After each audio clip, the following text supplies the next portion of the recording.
Hi, it's Maggie the Irish Gypsy here to bring you your January 2019 mid-month general readings. Thanks for joining us here today. Welcome to any newcomers. I hope you guys are having a good transition into the new year. Thank you for those of you who have continued and continue to follow my YouTube channel, your likes, shares, subscribes, taking the time to send in your comments and feedback and support. It's a pleasure to read for you. Thank you. And to my clients out there as well, regular and new, thank you for continuously reaching out for those personal readings and keeping me so joyfully occupied with those. An honor and a pleasure. Thank you to all of you out there. If any of you are interested in a personal reading with me and you haven't read with me before, you can, or you've forgotten the info, you can get a bit more info and contact details by clicking on the description bar of any of the videos I post, or by going to my channel's homepage and clicking on the little About button there. You can email me directly at maggie1mcguire@gmail.com and be delighted to work with you. I do a wide variety of readings in all the main areas of life of all different types and lengths and costs, so there's a few to choose from. And I can usually get back to you within the same day or the first 24 hours of your initial contact with more info. And setting up the reading live or recorded is pretty timely as well. I do readings full-time, 5 to 6 days a week, sometimes 7 days a week. So I work pretty diligently with people's schedules to get them readings as quickly as possible. So send me an email if you're interested. We'll go from there. You can also find me on the smartphone app Instantgo under Irish Gypsy, and that's good for quick answers to the simple, easy questions. All right, so let's move right into this. This reading is for the air sign of Gemini, our lovely twins, for the remainder of January 2019. So we're looking at the last half of January. Let's see what's in store for our Geminis, our twins.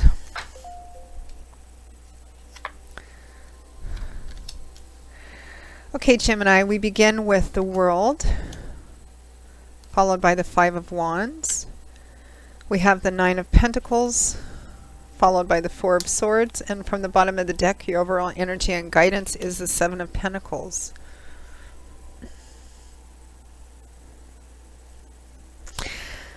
Well, Gemini, it looks like you're maybe thinking about or struggling with a decision on whether to bring something to an end or not, which I've seen in a lot of the signs, and which makes sense, of course. Mercury being in retrograde always provides, you know, Spirit always allows certain things to kind of come up for us or resurface again for us, particularly if they are no longer useful for us, in order to give us the opportunity to end certain cycles, learn from them, and move on into new cycles and new beginnings.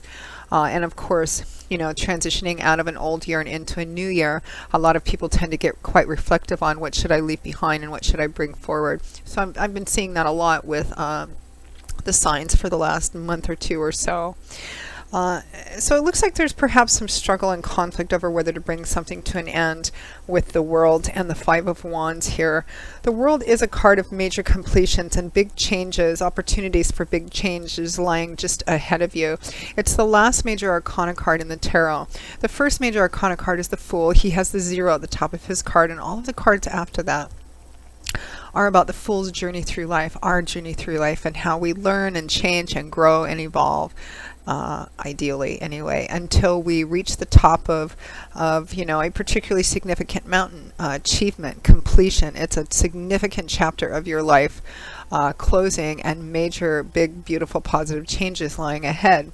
What clarifies it is the Five of Wands, which is a card that can represent conflict. It can represent competitive energy. This can be internal, external conflict, or a combination of both, which I always think it is, because external conflict always produces internal conflict, typically, and vice versa.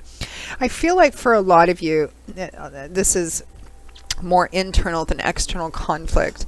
And I also feel like for a lot of you who are struggling on whether to step back from something, bring something to an end, do something different, I feel like for most of you that struggle is internal, but I do think that some of you are also, this struggle may be affecting your partner or your family as well. I'm not really seeing so much of that here, but it's just what I'm feeling for some of you. And I think for some of you it's about job, work, career, a project, or some of you, it may be even in the day-to-day, if you're not working a conventional job, or maybe you have a business at home, or you own your own business, or you're a homemaker but a pretty dedicated one. I feel like you may be feeling kind of tired and wanting to step back from what you're doing. Some of you, I feel you may feel just kind of worn out and exhausted at work, because next we have the Nine of Pentacles and the Four of Swords. So this is a card of self-sufficiency, self-empowerment. Sometimes it can represent being self-employed, but it represents being in a place where you're enjoying the fruits of your labors. This is about being able to take care of yourself with little to no help from anybody else. You're enjoying everything that you have around you. You've worked very hard for it. Nobody's handed anything to you on a silver platter, particularly financially and materially, and it's about being in a place where you feel empowered because of that. You know who you are, you love who you are, where you're at, how hard you've worked to get there, and where you're going in the future.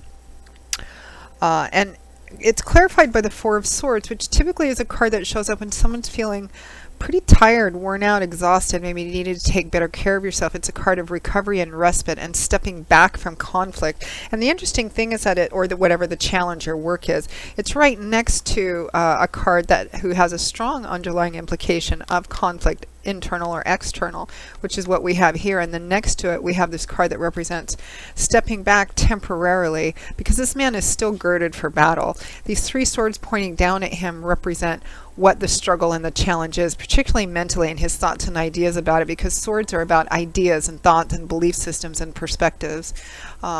And because that directly affects the way that we see the world and relate and communicate our own words and ideas externally. So swords are mental, cerebral, intellectual, air energy. That's the element which governs swords.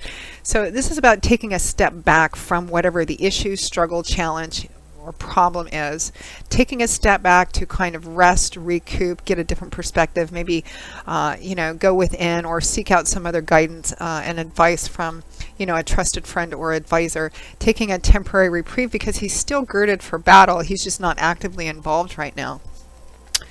So, this can play out a few different ways, and I've gotten a few different stories. I feel like for some of you, you may be seriously considering stopping what you're doing in terms of your job, or cutting back on your hours, perhaps. It looks like maybe you've worked really hard. You've put in a lot of energy to get to where you're at. And many of you are enjoying where you're at, but you have worked really hard to get there, and you're working hard to maintain it. And it may be about needing to take a step back. And in thinking about that, or perhaps even retirement, or cutting your hours, or maybe even changing what you do, or just taking a sabbatical. But I feel like you're maybe even underneath that, there's this idea of, do I want to keep doing this? And having some conflict about whether or not it's time to bring this to a close and transition into something else. And your overall energy is the Seven of Pentacles, which is a card of thinking about that, reflection, contemplation, motives, motivations. It's a card of looking at the harvest that you have put so much effort and work and energy into.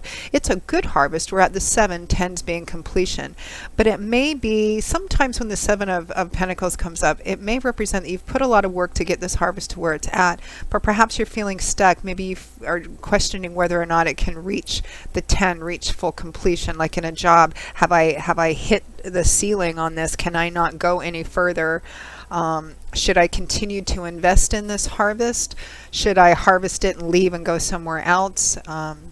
It's a card of reflection and contemplation. And the Four of Swords as we end January is also a similar energy. So I don't feel like very many of you are going to be making this decision, within the last couple of weeks of January. Of course, we as I always say, we live in a free will zone. God, Spirit, our angels and guides can present many opportunities. Divine timing and orchestration can bring things into play as opportunities.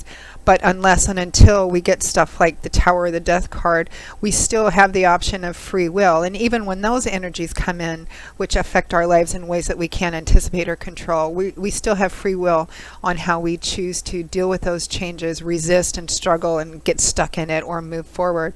So, but I don't feel like many of you are going to be making a definitive decision. And I feel like Spirit is probably advising that you take some time during this time to kind of step back and consider and reflect. And of course, Some of you may be feeling a bit tired and worn out from, the post-holiday kind of blues or blahs that some people get sometimes, particularly if you've been particularly active and social and enjoying time off for the holidays. So I think that for many of you, this is falling in the pentacles arena of your life, job, work, career path, what you do on a day-to-day basis that supports your life, even if it's, being a dedicated homemaker, owning your own business, clocking in somewhere, 9 to 5, or, some project that you've been putting a lot of work into for quite some time. It looks like you've done pretty well by yourself, but you may be feeling like it's time for something different because frankly, you're feeling kind of tired. You can apply this same energy, to relationships as well. General readings, always resonate a little differently for people because there's so many of you watching. They can be a bit tricky that way, which is why we always suggest, if you know your rising and moon sign, to watch those videos as well. While the details and specifics in a reading may vary, the energy and advice usually remains the same. So you can apply this to relationship too. It may be a long-term relationship or marriage that you've been investing in. You may be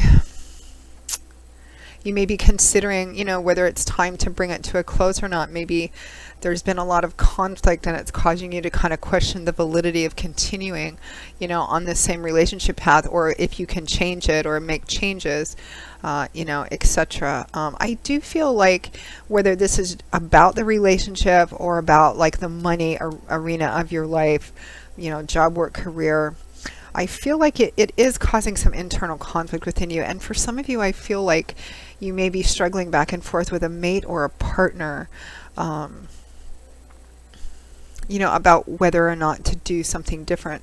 In finances, it might be if you're, if you have a husband, wife, boyfriend, girlfriend, maybe you live together and your lives are financially intertwined. It might be that you're thinking of cutting back hours or doing something different or retiring or something. And that may be causing some anxiety and concerns and maybe back and forth arguing with, your partner about that, or vice versa. But it just looks like a period of contemplation and reflection. I don't feel like Spirit is advising most of you to make a definitive decision at this time. But just think about everything that you've put into it, what you have to show for that. Is there any further you can go? Are you really feeling tired and worn out? Is it maybe one of those temporary phases that we go through? Or do you really have this sense that it really might be time to just put this to a close and move on into something else? Or start exploring other things. So Gemini, that pretty much wraps up your reading for January 2019 mid-month. I hope that you found it helpful. Again, if any of you are interested in a more personal one-on-one reading with me, you can click on that little About button on my YouTube channel's homepage, or you can click on the description bar of any of the videos that I post. You can also email me directly at Maggie1McGuire@gmail.com. I'd be most happy to work with you. I do love and romance, of course, relationship compatibility charting, reconciliation potential, career, work, and finance, as well as investment readings. And I also do 6 and 12-month overviews, which take a look at what's coming and all the main sectors of your life over a 6 or 12-month period, depending on how far ahead you want to look. And I get requests for them and orders for them all during the year, but they are particularly popular between like November and February, as we're transitioning out of one year and into the next one. A lot of people kind of like to take a look ahead, so something else for you to consider. So Gemini, I will see you all again in a couple of weeks for the February 2019 general readings. February, can you believe it? And until then, as always, I wish you joy, peace, blessings, and a happy life. Take care, and I hope to see you back here again soon. Bye-bye.